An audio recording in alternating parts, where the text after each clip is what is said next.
It is noon on Wednesday. You are watching CBC News BC. Hello, I'm Dan Burritt here in our big Vancouver newsroom. Let's get you up to date. BC's police watchdog is looking into what led to a Vancouver police car hitting a pedestrian in the downtown east side on Tuesday. It happened around 12:30 yesterday morning at East Hastings near Dunlevy. It is the second police-involved pedestrian collision in this stretch in less than 2 years. Vancouver police says the pedestrian was not seriously hurt when the crash occurred, but they're now in hospital with serious injuries. In 2022, a VPD officer pleaded guilty to careless driving and admitting to going faster than the speed limit. He was fined $2,000. That's the maximum penalty. The pedestrian in that case was also seriously hurt. BC Hydro says it is working to restore power to almost 6,500 customers here on the Lower Mainland after yet another windstorm blew through the south coast. And look at the damage. It brought down more branches and trees. Two of them toppled at Fraser and 39th Avenue in East Vancouver this morning, hitting at least one car. Hydro warns some people may not have electricity until 6 o'clock tonight.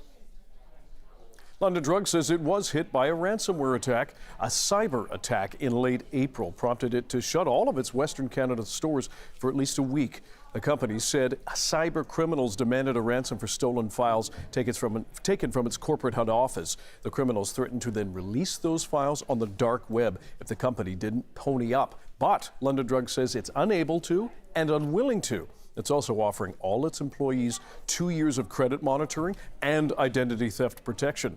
It has said it doesn't appear customer or patient database has been compromised, at least for now. The FIFA Men's World Cup is coming to Vancouver in 2026.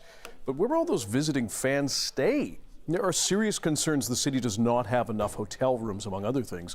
Two city councillors have now put forward a motion called the Pod Hotel Pilot Initiative. The format would essentially allow for a large number of guests in a smaller amount of space. The ABC's Sarah Kirby-Young is one of the councillors behind the plan. She tells Amy Bell on the early edition what it might look like.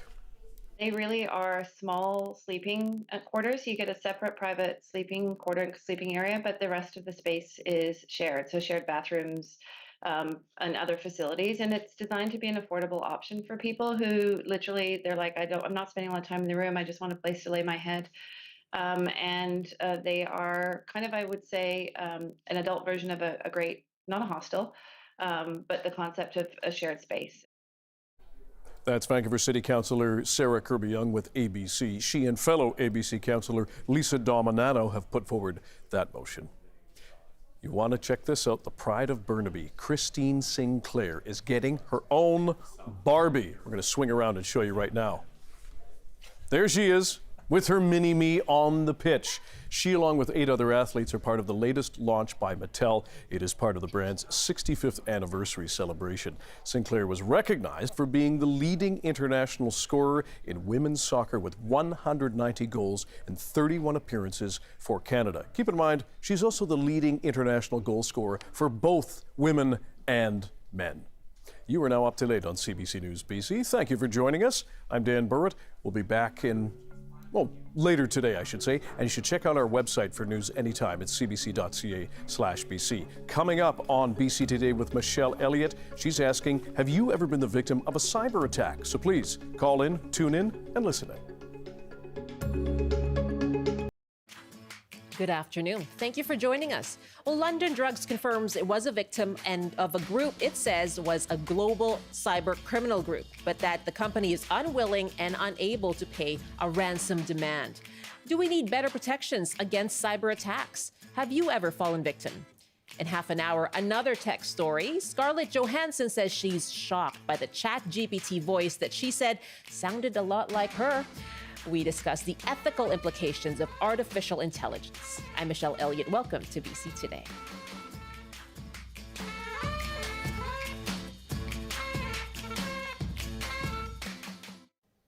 Thanks for joining us on CBC Radio 1, CBC Television, and live streaming on the CBC News app, as well as on our website, cbc.ca/BC, and on the CBC Vancouver YouTube page. And you can call us now on our top story about London Drugs confirming it was the victim of a cybersecurity criminal attack late last month. And we're asking you for your reaction. Have you ever been the victim of a cyber attack yourself? And what are the implications when a large organization is hacked. Our numbers are 1-800-825-5950, 604-669-3733. You can hit pound 690 on your cell phone. You can also email bctoday@cbc.ca. And now we are learning more about that cyber attack that closed all 80 of London Drugs locations from April 28th to May 7th, the whole week. A spokesperson from London Drugs told CBC News that they are now aware that London Drugs has been identified by cyber criminals on the dark web as a victim of exfiltration of files from its corporate head office, some of which may contain employee information. London Drugs is unwilling and unable to pay ransom to these cyber criminals, end quote. Now, London Drugs isn't the only organization that has been impacted by a cyber attack. It has affected other companies, individuals, even our provincial government recently. And we'd like to hear from you now. Have you yourself been the victim of a cyber attack? And how do ransomware attacks on organizations like London Drugs impact the public? Do we need better protections? You can call us 1-800-825-5950, 604-669-3733, and you can hit pound 690 on your cell phone. By email, you can reach us at bctoday@cbc.ca. Well, BC has a new Information and Privacy Commissioner, and he's Michael Harvey. He's just taken office May 6th, and he joins us now. He joins us here in BC from his previous post as Information and Privacy Commissioner for Newfoundland and Labrador. Welcome. Good afternoon. Thanks so much for joining us. Thank you very much, Michelle. You have worked in this field for some time now. When you come to BC, how much more common are these kinds of concerns when it comes to the job of the Privacy and Information Commissioner? Well, unfortunately, it's becoming very common. And although I'm not particularly pleased to have two significant cyber attacks emerge in my first couple of weeks on the job, it's not a real surprise. That is quite the welcome, isn't it? Indeed. Yeah, some people bring the weather with them when they go to different places, and I certainly hope that I haven't brought this, but the cyber attacks were becoming a feature of my work in Newfoundland and Labrador. In that province, the entire health system was shut down for a period as a result of a ransomware attack, and my office did a significant report into that, and it is as what we say is the threat environment is continuing to deteriorate with organized crime, some of it state-sponsored or state-tolerated, continuing to target really any organization with a budget and that they can squeeze. And with the provincial government, what they said was their suspicion was it was state-sponsored when it came to the threat against BC's systems. What investigation would you be taking in these cases then? Let's say the provincial government and in the London Drugs case. Yeah, and I mean, I can't, I'm really bound not to talk about specific cases. Sure. But there are some different routes that we would take depending on the incident to investigate each incident. Certainly, it appears that what we're looking at with London Drugs is different than what we're looking at with the BC government. Mm-hmm. Even though I can't talk about any specifics, I can certainly make some general comments about ransomware attacks, yes, which is something that I think is important for organizations across the province to be concerned about and for the public to be concerned about. I think this is a time for some useful reminders about what organizations can do and what individuals can do to help keep themselves safe. Before I move on to that, because I do think that's a very important information, can I just confirm that your office would look into, these claims of a cybersecurity attack on London Drugs? Is that something that is within your purview? Will you be looking into the London Drugs case? It is within our purview. I'm not necessarily going to comment on what specific action we're going to take at this juncture. The situation is still, as you said in your intro, an evolving one. So I prefer to reserve comment on the. Fair enough. And as you say that the environment, the threat environment is increasing. You have been working at this as well in your previous role in Newfoundland and Labrador. What is what can, let's say, organizations first do in the wake of or in the face of increasingly sophisticated cyber attacks? They just always seem to be a step ahead. Sure. And I think organizations, large or small, need to recognize that this is something that all of them have responsibilities to deal with. And the cyber criminals don't really care if the organization is big or small. They just care if they have a budget that they can use to potentially pay a ransom attack. And so large organizations and medium and small sort of organizations can all take key steps that are proportional to their size to help protect themselves from ransomware attacks. In particular, they can seek out resources. Some of these resources, for example, we have resources on our website that we can provide, but also there are consultants in the field that can help devise what we call privacy management programs to help identify key security gaps and opportunities for strengthening security. Some key tips that we can talk about are, for example, well, let's start at the very beginning. If an organization doesn't collect information, then it doesn't need to protect it. So obviously, organizations of every kind need to be collecting personal information to do the work that they need to do. But it's important to recognize that they should be collecting the minimum amount of information necessary to do their work and retaining the minimum amount of information necessary to do their work. Because if they don't have it to ransom, then it's not there. So I think this is a key thing. This minimization principle, we call it, is a key thing for organizations to reflect on. Even with employee information, because that, as London Drug says, is the case there in terms of the files that were exfiltrated from its corporate head office, some of which may contain employee information. Even with that, there should be a minimizing of what is stored online. Sure. Well, I'll give you an example that I can talk about from my previous life. Is that the Newfoundland Labrador Health System had employee records going back to the early 1990s on some of its employees. Wow. So without a proper retention schedule. So obviously you need to collect information about your employees, to be able to pay them and to pay their taxes on their behalf and so on. But do you really need to be keeping it for 3 decades after they are no longer working with your organization? So retention schedules are, even though that might seem like a really arcane bit of thing to worry about, keeping that information around once you no longer need it is a security risk.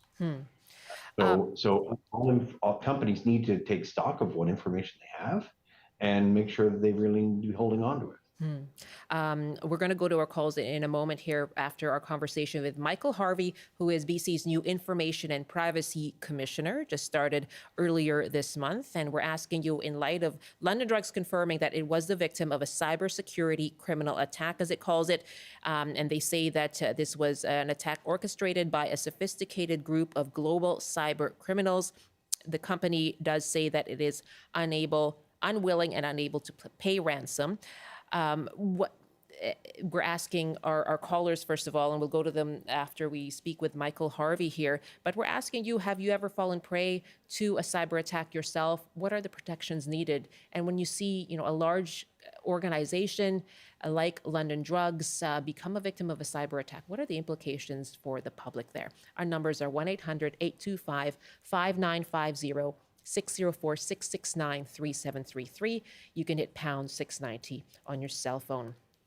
And Michael, you've been talking about, kind of like security hygiene that companies need to be taking. What about individuals? Is that, first of all, are individuals also susceptible? And what can we do? Well, most cyber attacks, ransomware attacks, certainly the way that they get access to systems is usually through phishing attacks. So that PH phishing attacks, which is a term that's used for usually an email, but it can also be a text or a phone call that lures people into clicking on a link or running a little program, and that provides the attackers with a way in. And that way in can occur in a variety of different ways. But generally speaking, once the attackers get in, they can move all around the organization, and they can find ways to move around and get access to data, and then steal it and use it for ransom. And so this is important for I think individuals to be aware, employees, consumers to be aware of what they click on. And the cyber criminals are becoming ever more clever in devising their attacks. And so sometimes the email that you get might look absolutely legitimate, and you might be tempted to just click on that link. But a key thing that we advise to all individuals is, before you click on a link, just hover over it for a second and make sure that that link is actually what it seems to be, because really the most clever trick is having a link appear to be one thing, but in fact it takes you to somewhere else entirely. And so that's a really important trick. What organizations can do as part of a privacy management program, particularly for their employees, is they can institute a regime of sending out these fake phishing alerts to its employees to try to get them to click on it and to alert them to the risk of these phishing attacks. So that to really train our employees and to train our customers to just try to be that extra little bit aware of what you click on, to make sure that you don't end up letting people into the system. Train us to be vigilant. I know you have to go, but we have an email from someone saying, is there nothing governments can do to filter out IPs or certain code signatures? I mean, policy-wise, what can the provincial government, for example, do?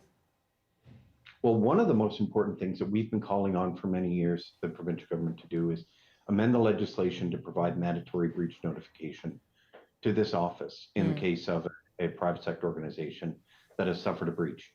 Often when in the midst of a cyber attack, organizations are really presented with a really confusing situation where they're, on the one hand, trying to deal with cyber criminals, and on the other hand, they're trying to deal with an operational problem that's caused by the cybercrime itself, such as, your systems are no longer working.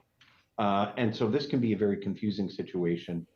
And companies often in this situation, and public bodies as well, will sometimes try to hunker down and control the flow of information. But it's actually very important that they reach out to this office. And mandatory breach notification is the law in a number of other jurisdictions in Canada. I think if it was the law in this province, then we would have better information flows to this office, and we would be able to provide clear support to companies that are undergoing a cyber attack. It's very good to speak with you. Thank you so much. And I'm sad that it's a dubious welcome, but happy to have you here in BC. Thank you very much, Michelle. It was a pleasure to talk to you. Michael Harvey is the Information and Privacy Commissioner for British Columbia.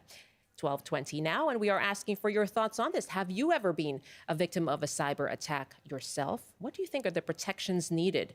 What do you think of the suggestions there from BC's new Information and Privacy Commissioner, Michael Harvey, saying there needs to be this mandatory reporting of a breach? You can give us a call, 1-800-825-5950, 604-669-3733. 12:21 now. Roger Gale is the program head of BCIT's Industrial Network Cybersecurity program, and he explained what leverage London Drugs has in this response, the company's response to the cyber attack. Well, they were compromised, so upper hand is kind of at this point not in their court. What they do have is the ability to say no and do what Desjardins did when they were compromised, and that is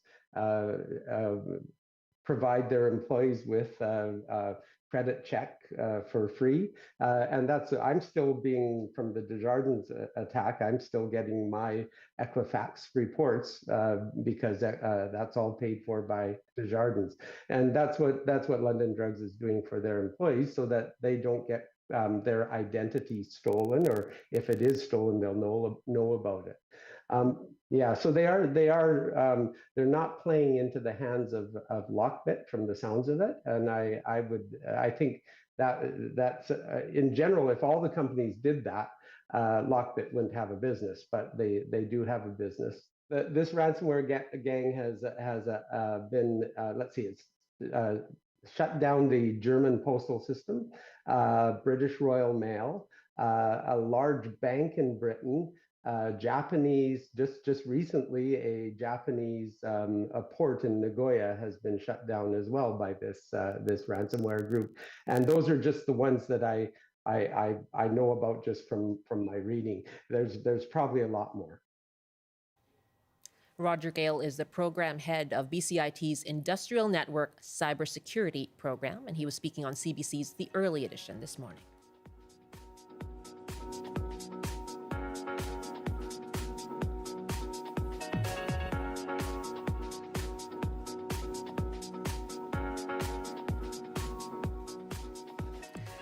We're asking you here on the show, have you ever been a victim of a cyber attack yourself?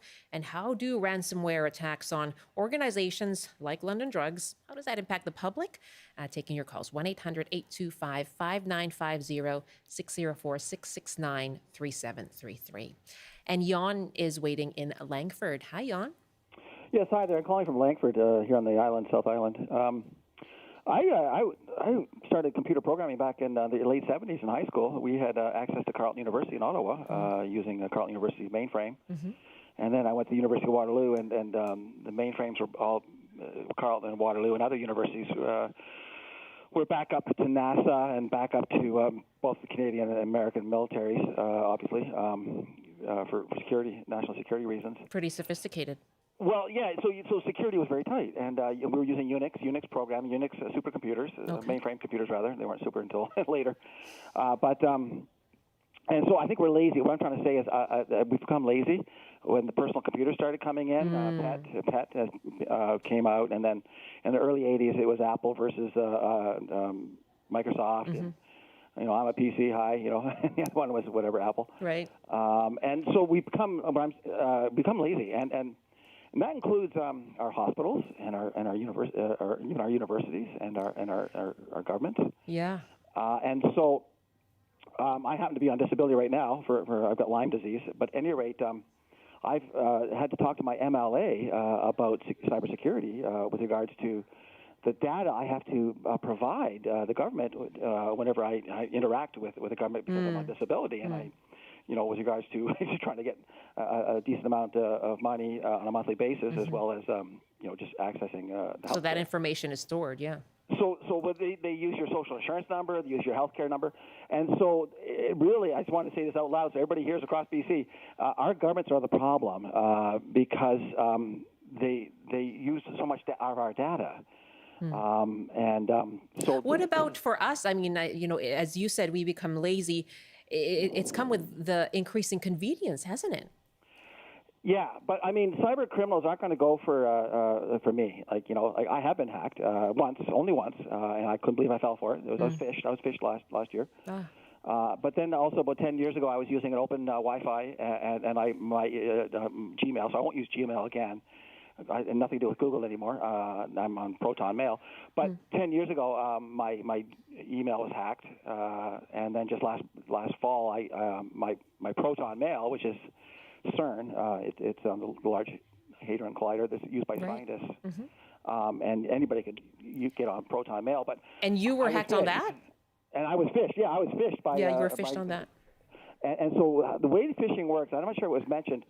So I think the smart fellow that you had on there said hover your mouse over the icon. Right.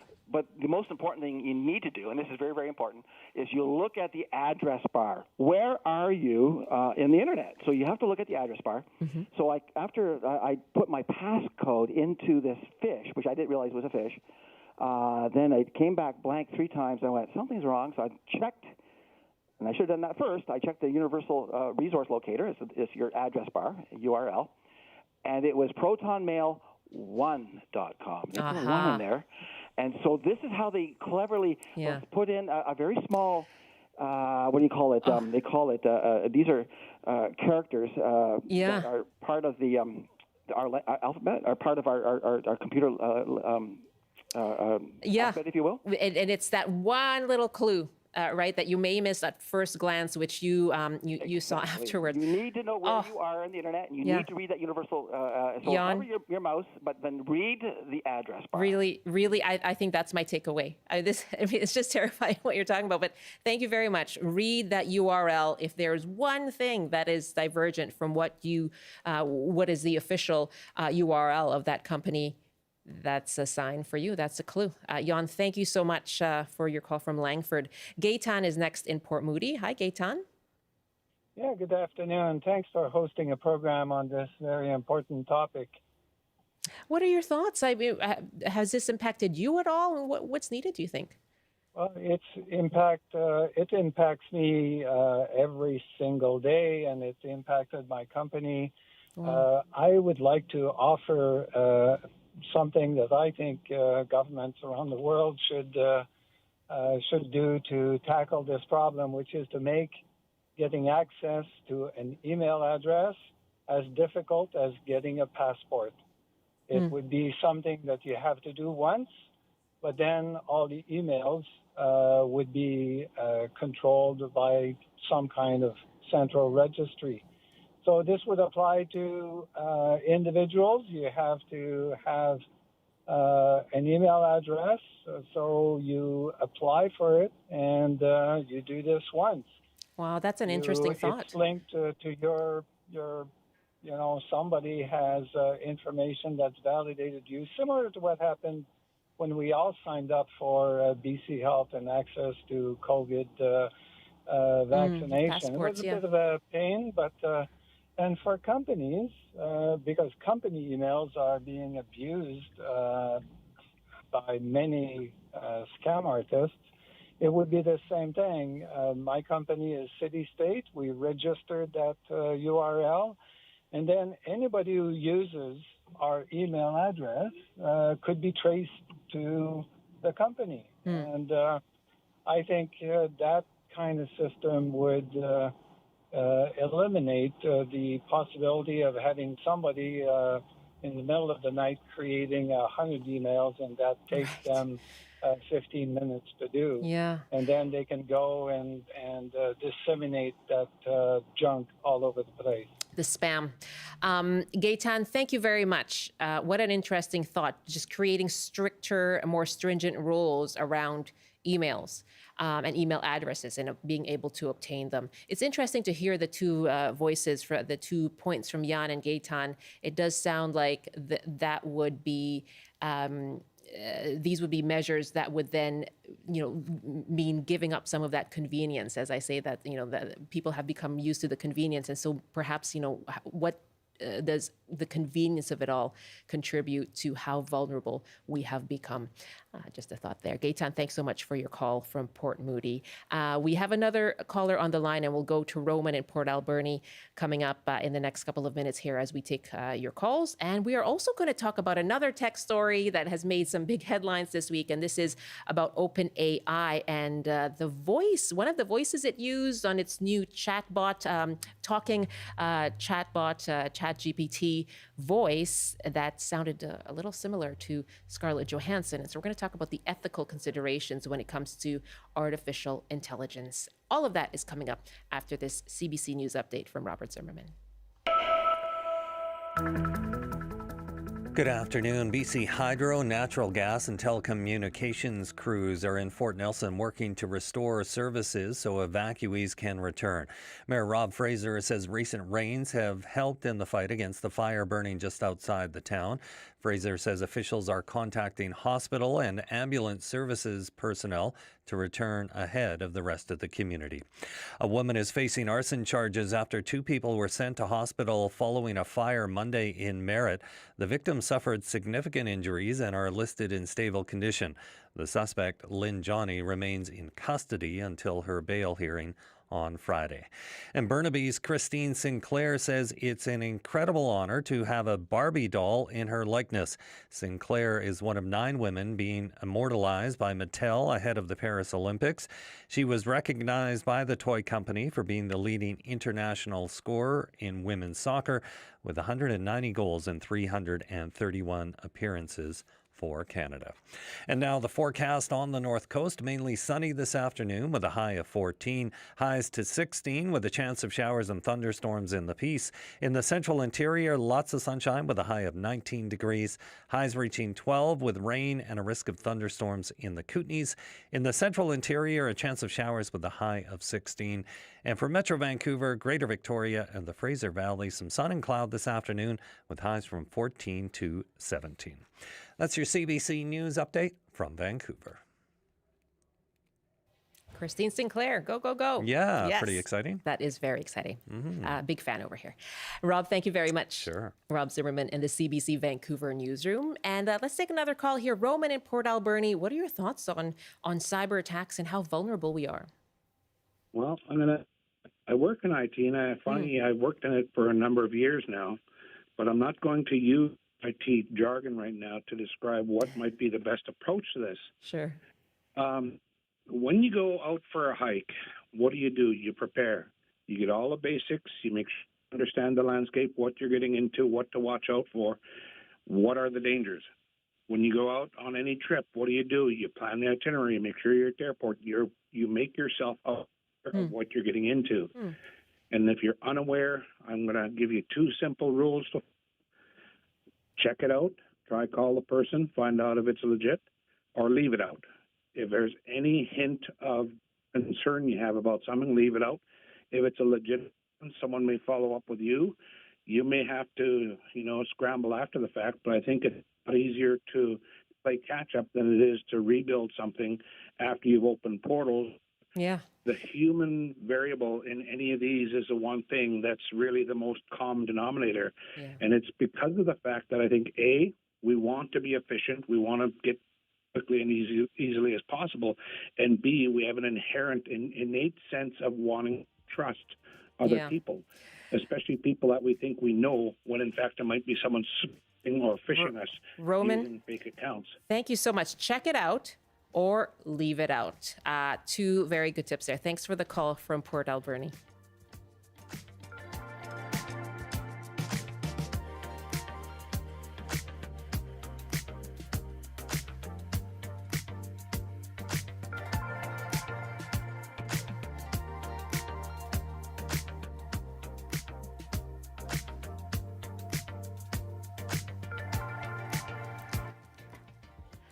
A bit of a tech theme here on the show today, and we're going to touch a little bit on the London drug story with our next guest as well. Before we move on to our next topic, joining me now is an expert in technology and personal data. And Wendy Wong is a professor in political science at UBC Okanagan, and she studies human rights, global governance, and technologies. And she's author of We the Data, Human Rights in the Digital Age. It is shortlisted for the 2024 Lionel Gelber Prize.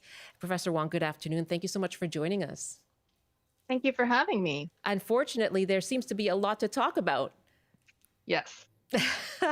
I know you weren't expecting to talk about this, but I'll ask you first. I mean, just given your expertise and your research, what are your thoughts when it comes to, hearing about another cyber attack against a large organization, a large company? How vulnerable are they really? Yeah, I think this is becoming pretty common news, as the privacy commissioner said earlier on the show. And I really want to just emphasize the point that he made about data minimization. I think this is something I talk about as well in my work on data about human beings. And one of the things we can do to safeguard these potential harms and breaches of these data sets is to make sure that the data in those data sets is not so extensive. I think that's really one thing that I'd like to hammer home as a lesson in this London drugs hack. How do we turn that ship around? Because it seems like every store you go to, and I know what they say is that it may be employees' information, not customer information that was at risk, but any store you go to, they ask for your phone number or, your email. And as our previous caller in the last half hour said, if you sign up for government services, a lot of information is needed. How do we turn that ship around? I mean, part of it is that data are really useful for things to work in society, especially in some of these technologies that we often take for granted, and as you pointed out, make our lives easier, the way our smartphones work, and really are able to make our lives more convenient. I think one of the things that government could work on more is defining what it means to be a data minimizer. I think it's all well and good to say, yes, companies should do this, but well, what does that mean? And I think right now the definition is quite ambiguous. I think you're absolutely right. We are often confronted with requests to give out what we might call personal information, though there is so much information actually out there about us that the idea of personal information is not just your phone number anymore, right? It's how you walk, it's your face, it's like facial data, and it's all sorts of things. So I would just say that one thing that's really become very clear in my work is that these technologies, so I'm talking about artificial intelligence systems, but also just data intensive technologies more generally, have advanced so quickly. It's often hard for us as individuals and even organizations to react in time. But I think it's also become clear to me in my work, and I wrote about this recently in the conversation, that data governance is the key to thinking about how to sort of stem the tide of some of these changes. And governments are actually well equipped to think about data governance. They are actually, as your caller pointed out, often collecting data, but they also think about what kinds of data could produce harms to individuals versus what kinds of data may or may be less potentially harmful. That idea of data minimization, very interesting. Wendy Wong is with me, professor at UBC Okanagan, author of We the Data, Human Rights in the Digital Age. And we're going to talk about artificial intelligence in a moment. I just want to take a call from Jillian in Port Alberni, who wants to say something about cybersecurity. Hi, Jillian. Hi.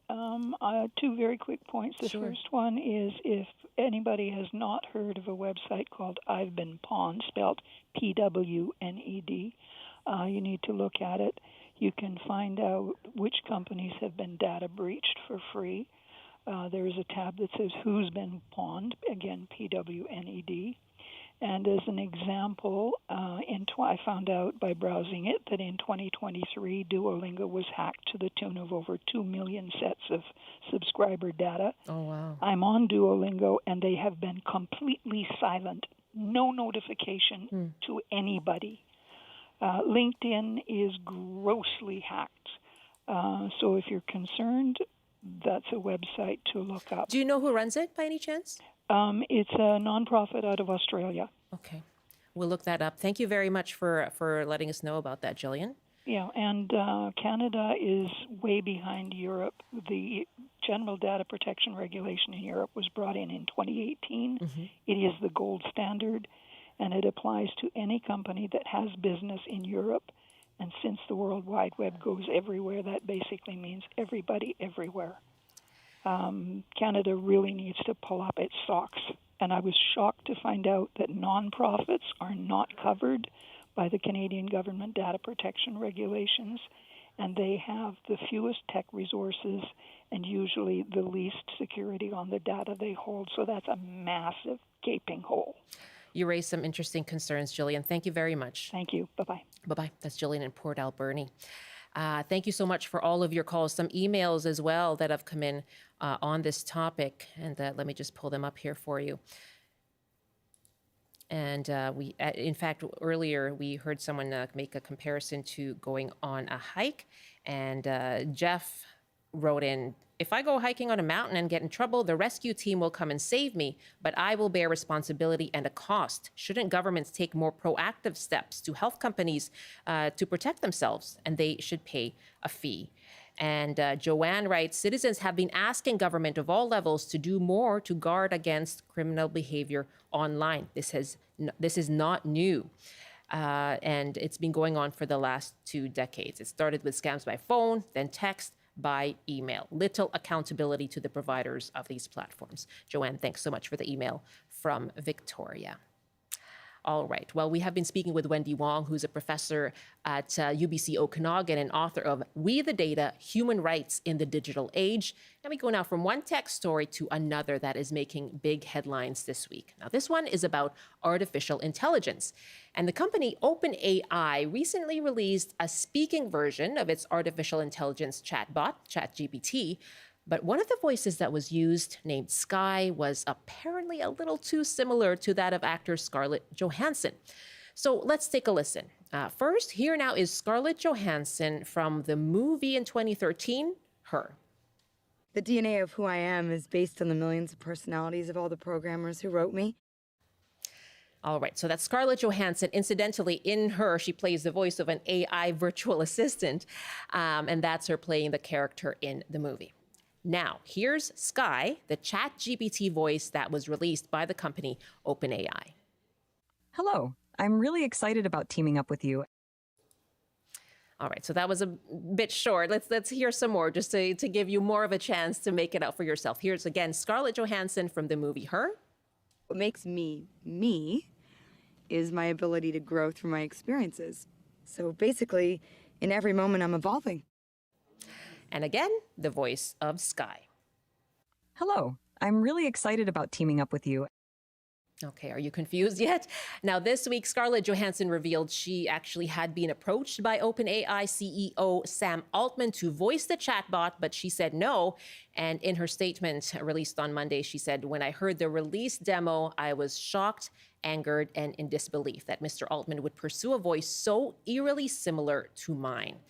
Now, the company OpenAI says Sky's voice is not an imitation of Scarlett Johansson, but belongs to a different professional actress using her own natural speaking voice. Okay, well, this seems a little dystopian, almost like futuristic films. It again raises questions about the implications of AI. So we're asking you those broader questions. Do you have ethical concerns around the use of artificial intelligence? And what impact does AI have on workers in movies, actors and writers, and other creative industries? You can call us 1-800-825-5950, 604-669-3733, and you can also hit pound 690 on your cell phone. You can email us too. Again, it's bctoday@cbc.ca. And my guest again is UBC Okanagan professor and author Wendy Wong.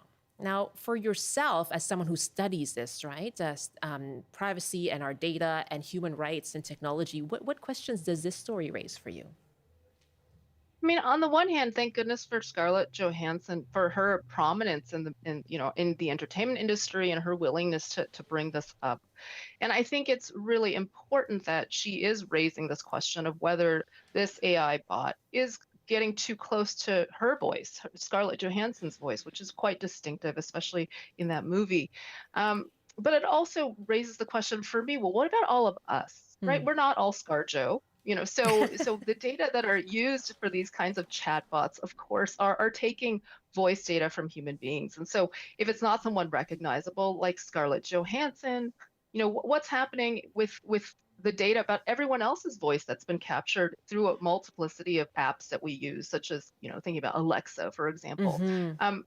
What happens to our voices? And I think one of the things that really struck me about her statement, about Scarlett Johansson's statement, was that she felt that her rights were violated. I mean, she felt that she didn't consent to this bot being created that seems so similar to her. Yeah. And we've all said we're not all ScarJo, pretty terrific actor.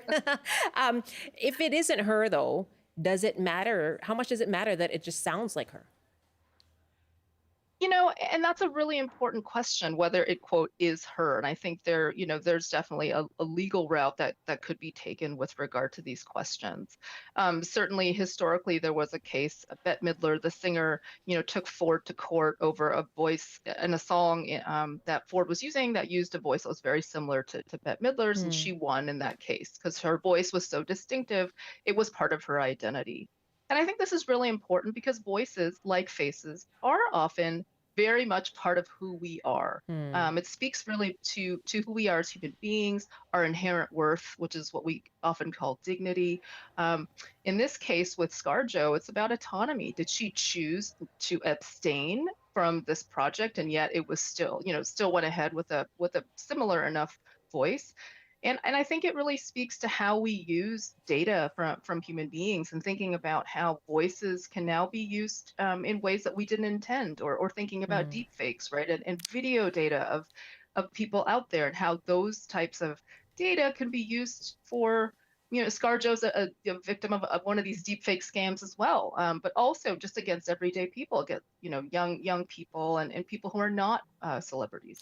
Right. So there's that, and also consuming this information, and it just seems like we're getting more proliferated day in and day out with these deep fakes, fake voices, or AI generated voices and likenesses. How can we prepare for that?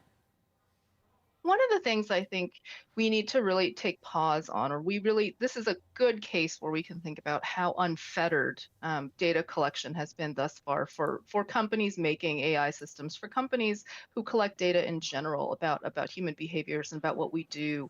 And to really consider that governments should be stepping up, not just to think about the harms that AI systems do, but what powers these systems? What powers these systems is not just the computing resources they take, but the data. So without all these data about human beings, these AI systems wouldn't be as so sophisticated. We wouldn't have these impressive large language models that sound like human beings, because they are based on data from human beings.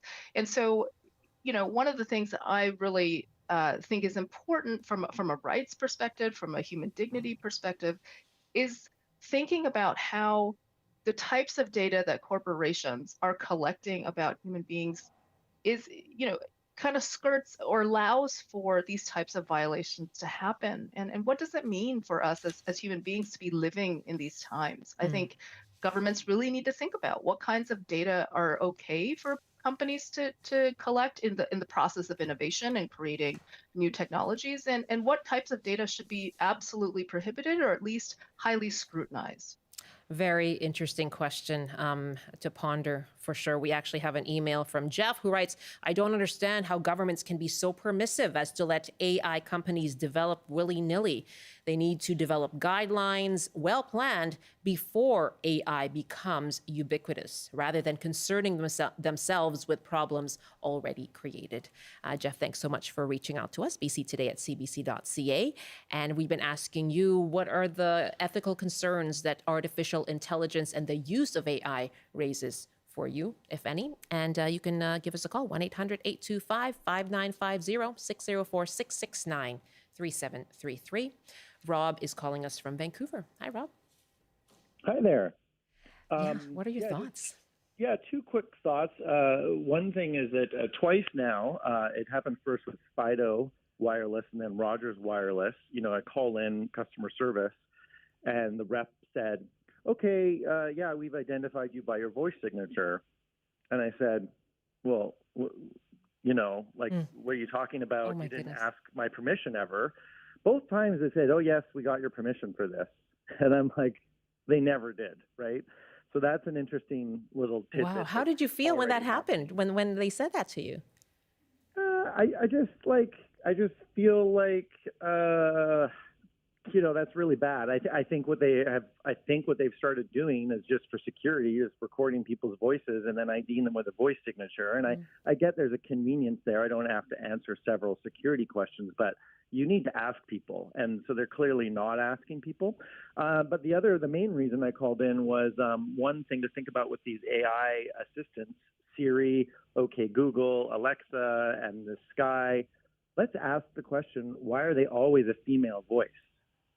Right? Like, it's part of the whole patriarchy that women are in more subservient roles, lesser important roles. I think I heard this brought up on an episode of Ideas once, and it made me change my Siri to a male, because I was like, I just don't want to be like, kind of unconsciously having this idea reinforced in my brain that someone who assists me is automatically going to be a female.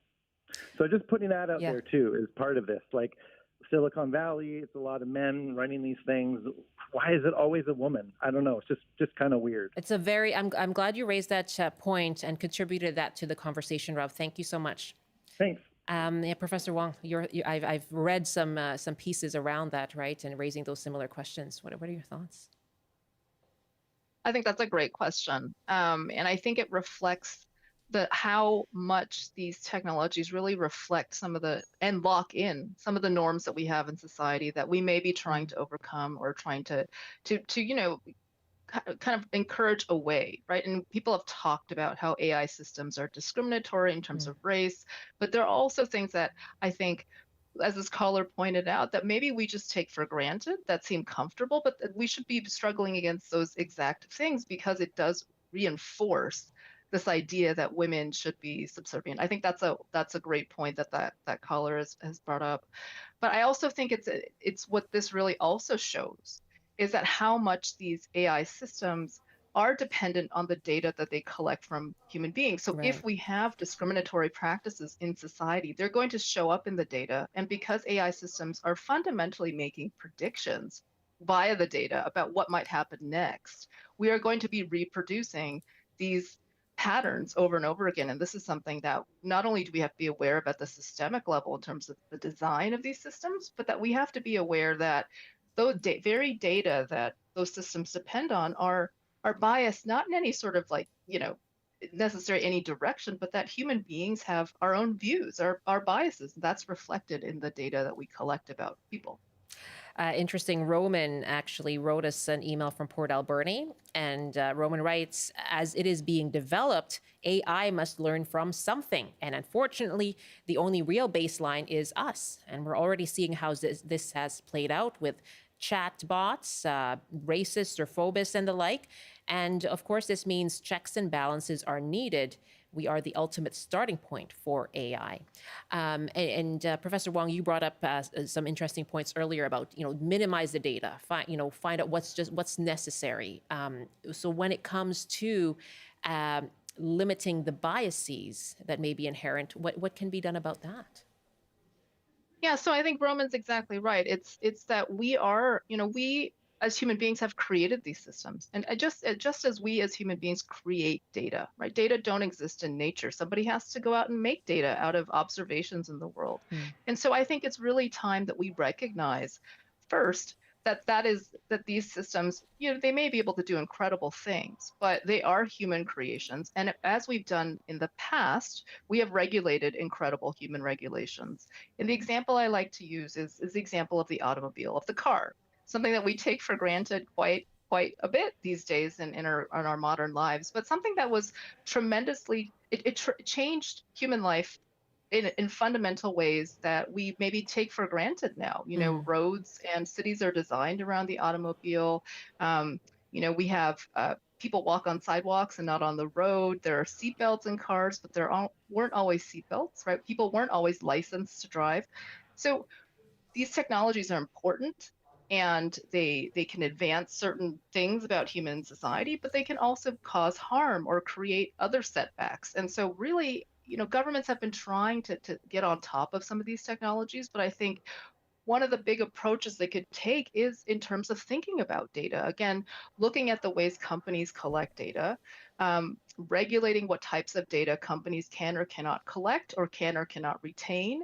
Are there certain types of data that simply should be off limits in the corporate world and perhaps even in public life? That those are too fundamental to what it means to be human, to each individual, that we really don't want those types of data floating around, because data, insofar as once it's created, right, it's really hard to verify that it's deleted. And so in my book, I call that the almost forever nature of data. It's very sticky in that way. Wow. And so that's the consequence of creating digital data, is that it stays around. And so we have to really think about ways to manage that. Regardless of what you think or believe, it's been deleted. It may not be. Margot wrote us to say, and what disturbs me the most about this story is a female voice being taken. And it's the movie about a man obsessed with an AI that mimics a woman. The misogyny is intense and perpetuates the subservience of women to men. Margot, thanks for contributing that as well. And Professor Wong, I have just about a minute left, but it's interesting to listen to you speak, because you obviously acknowledge that that technology and an artificial intelligence and data is useful, but there are these ethical concerns. What is it like to do the work you do? How do you feel about it at the end of each day? I feel really good about it. I think because I know and I think and I know that we actually have the power to shift things. And I know sometimes it seems like, these corporate, interests are so powerful, or they're so influential. And I think we need to take a step back and really acknowledge, especially in countries like Canada, where, we are democratically governed, that our governments should be more responsive to what citizens want and need in these tech areas. And I think one of the things that, just to reflect on the London drugs story and what the privacy commissioner was saying, is that, a lot of times we put pressure on individuals to be prepared. I think in this case, especially with the advent of AI, we really need governments to help us prepare. It's not just about being aware of the types of links we're clicking on, but what are these technologies doing? Are they here to stay? And are there meaningful ways we can limit their influence in our lives while taking advantage of their what they provide? Really appreciate the bigger picture that you've brought to this discussion. Thank you so much. Thank you.